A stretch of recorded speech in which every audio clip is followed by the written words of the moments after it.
जो पिछले 70 साल में नहीं हुआ वो सब बीजेपी कर रही है। आजादी के बाद पहली बार देश गर्वान्वित महसूस कर रहा है। जो कांग्रेस 70 साल में नहीं कर पाई वो मोदी जी 7 साल में कर दिए हैं। कांग्रेसियों की पीढ़ियां गुजर गई लेकिन पेट्रोल का वो सम्मान ना दिला पाए जो मोदी जी ने दिलाया है।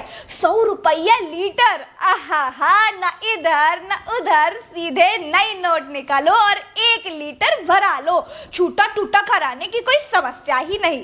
हम मोदी जी की महानता बता ही रहे थे कि पट से चिंटू की मम्मी आ गई।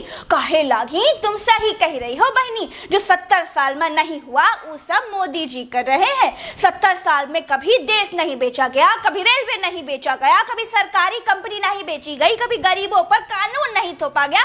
70 साल में कभी फर्जी नोटबंदी नहीं हुई, 70 साल में कभी लाल किला नहीं बेचा गया। हम कहे 70 साल में कोई लाल किला पर कब्जा भी नहीं किया, 70 साल में कभी कोई सड़क पर कील भी नहीं गाड़ा था। हम कहे ये सब छोड़ो, बरमाइन के हाल बताओ। पूरे मोहल्ले वाले कहते हैं कि देश बेच के नई वाली टाटा सफारी का सनरूफ वाला टॉप मॉडल निकलवाई है, लेकिन तेल के सैकड़ा वाले कीर्तिमान के बाद मुंह फुलाई घूम रही है। चिंटू की मम्मी कहीं बीजेपी वाले बरमाइन का बहुत तकलीफ हुई, लेकिन अब न निगला जाए न उगला जाए। यह लिए पूरे मोहल्ले का बता रही है कि अगर देश की खातिर किडनियों बेचकर तेल खरीदे पड़ी तब खरीद लेंगे।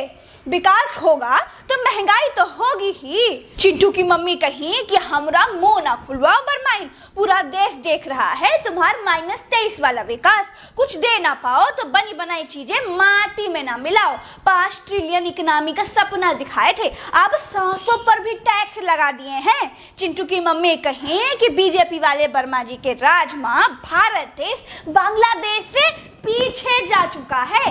हम कहे बांग्लादेश तो पिद्दी सा देश है, हम ही का पाकिस्तान के चंगुल से छुड़ा कर बनाए थे, तो बांग्लादेश हमसे आगे कैसे निकल गया? कुछ भी बोला तो तुम।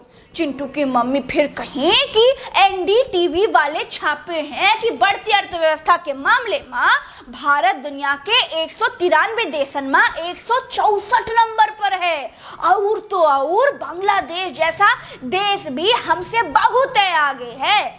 ज्यादा जानकारी चाहिए ना तो statistics.com पर चेक कर ले। चिंटू की मम्मी एक के बाद एक बरमाइन पर तीर बरसाती गई। बरमाइन झेल नहीं पाई, पूरे पंचौरे से उठी और पहली फुर्सत में निकल ली।